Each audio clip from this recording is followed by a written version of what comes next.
Hey everyone, I'm here today with a first impressions on a new mascara. It's fairly new, I'm not exactly sure when it came out. I've heard quite a bit about it, and it's the Lash Sensational by Maybelline in waterproof, because if you've been watching my videos, you'll know that I only do waterproof because everything smudges on me and melts and all those good things. Basically all of my mascara review videos have a lot to do with the longevity and the lasting power, because that's a huge concern of mine. I'll link the couple that I've done below. I think I've only done one or maybe two, I can't remember. I'll link them below.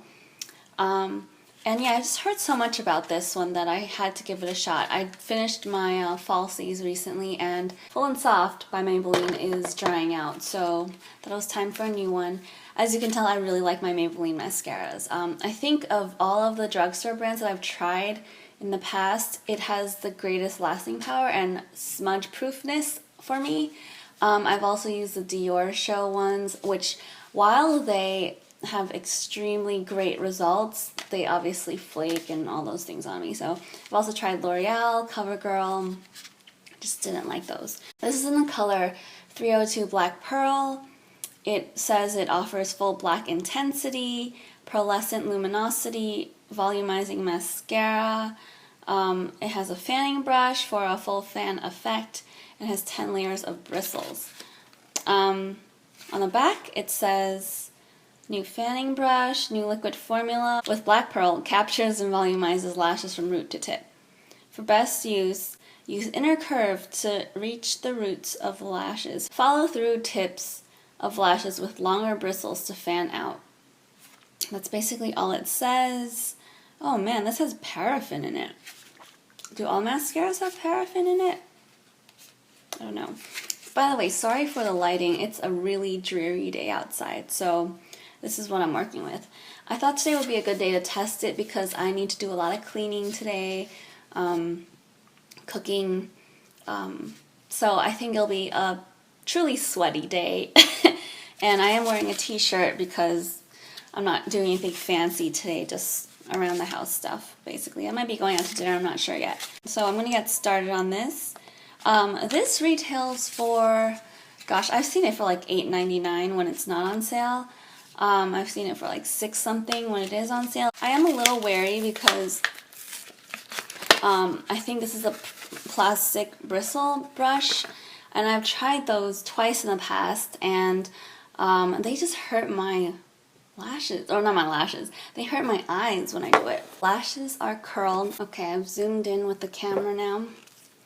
Let's take a look. This reminds me of like I Dream of Jeannie or something, like a very Genie-esque bottle. It's kind of strange. And the color too. I wish it were sleeker. It's like quite chubby for what it is. Okay, it is a plastic. Oh gosh, I'm getting it everywhere.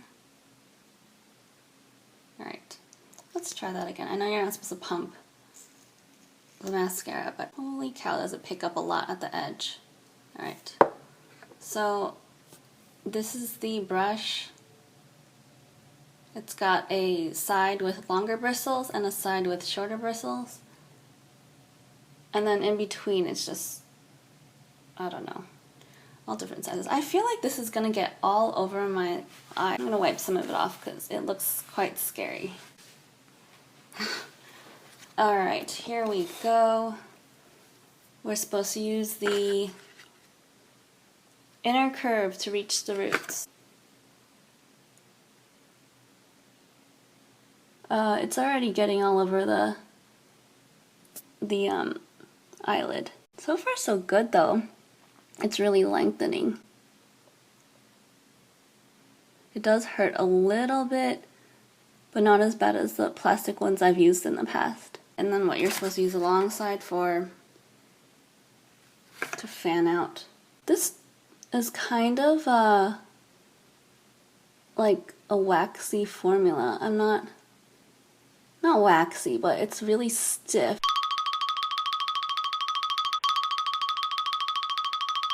Okay, so it's already starting to clump a little bit, so I'm not going to go any further, but it started out really strong, I think, but and like after I use the longer side, it just kind of dudded out. It looks like barely any longer than my regular lashes now.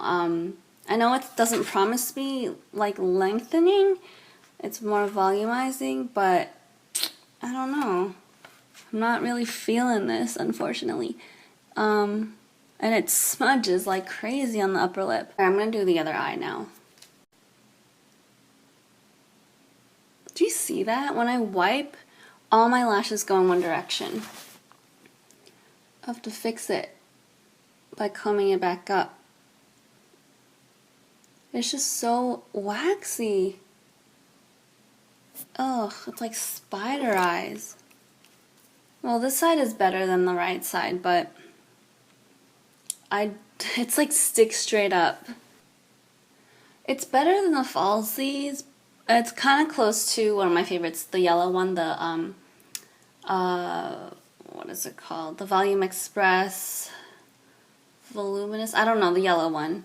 It kind of reminds me of that in texture, but I do not like the results of this. It's just very clumpy. It doesn't do very much to lengthen at all. This side actually looks quite fine. Like, it doesn't look too spidery, but this side went a little nuts. It is kind of soft though, but I don't know if you can see all the clumps. They look like totally different lashes. Like, these are way longer and straight, and this you can barely see. They kind of just disappear into my lash line. I don't know. Let's see if I can add another layer to it on the right side. Oh, it's stiff. It's a little bit better. That's one thing I don't really like about a lot of Maybelline mascaras, is that once it dries, you can't really build up on it anymore. The only exception I found is the Full and Soft. So, okay, I'm just gonna stop there. It is 11:45 in the morning. I'm not gonna add any eyeliner because I want to test the longevity, the smudge proofness, the falloutness of this mascara, so I don't want to interfere with it at all. Yeah, it's gonna be a 10-11 hour day with cleaning, cooking, and maybe dinner with some friends. So I will check back in periodically, maybe show you what's going on. It's not gonna be very interesting, I don't think, but it sure will be sweaty for some of it, so that's a good way to test out a waterproof mascara.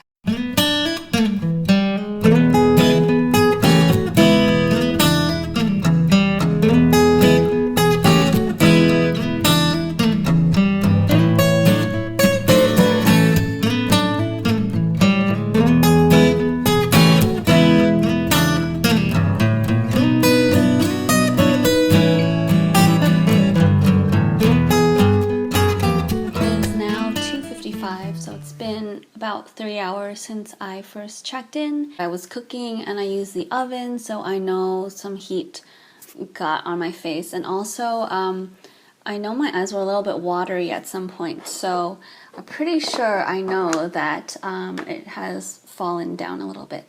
Let's do a close-up. Yeah, there's definitely fall down. First of all, the mascara got on the bottom lashes. I don't usually do bottom lashes just because the brush is almost always too big and it just gets all over the place. But somehow, I guess when I blinked, it got on the bottom lashes, especially the tips here. And also down here. Do you see that? I'm going to wipe that away because I am going out to dinner tonight.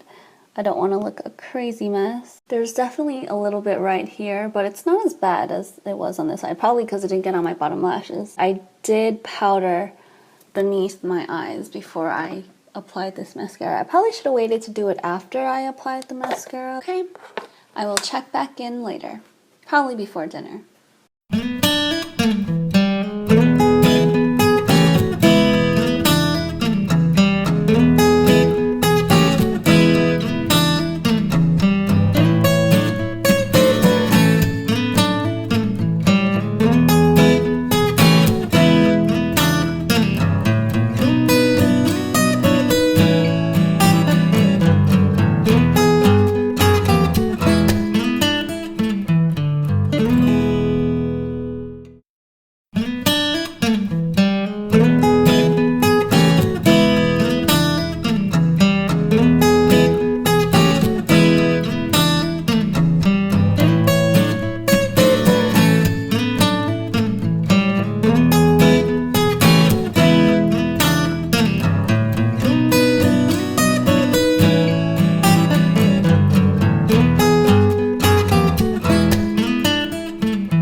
is 5:42, so just about another 3 hours. I have definitely sweat in the past 3 hours. I vacuumed, swept, cooked, used the oven. I actually didn't really wet my face down, so if you can see any shininess, that is grease and sweat. Alright, let's do a close-up and see how my mascara fared. This close-up, you can definitely see all of the sweat. Ooh. I'm actually really surprised that the mascara doesn't seem to have moved since the first time when I saw flakes or things like that down here. It doesn't seem to have done anything, which is really phenomenal considering how much I was sweating. Yeah, I mean, my concealer sort of started to run, but okay, so this is quite impressive. That's one of the things I do like about Maybelline mascaras. When they say they're waterproof, they're generally pretty budge-proof and waterproof, and why I keep going back to my Maybelline mascaras. Okay, so they don't feel as waxy as the falsies. They're still bendable and kind of soft, but not nearly as soft as a Full and Soft.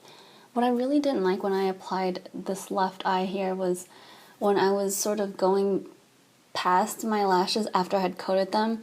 It kind of just, the brush sort of moved them all in the same direction, and I had to like move it back, and I thought that was really weird. I'm pretty impressed at this point with the longevity. What I'm not impressed with is the actual results of it. Well, this side looks pretty good, I have to say, but it's like stick straight.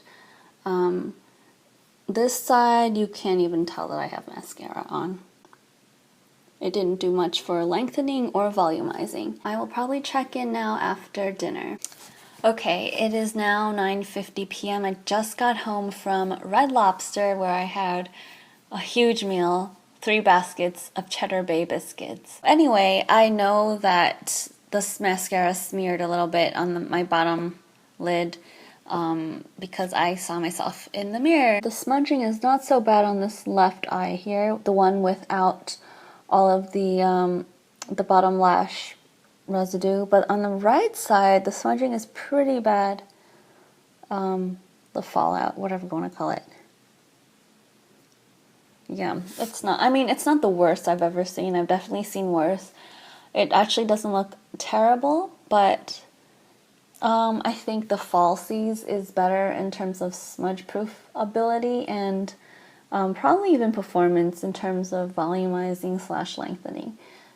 This definitely isn't my favorite. I probably would not repurchase this mascara. So those are my final thoughts on this in terms of first impressions. I will continue to use it, and by the time I finish it, I will let you know what I thought in my empties video whenever that happens. Alright, so thanks so much for watching. I hope it was helpful, especially if you are anything like me and have like problems with mascara running or smudging, or you have like, I don't know, I think it's my sweaty skin type, especially during the summertime. Thanks for subscribing, and I will see you soon.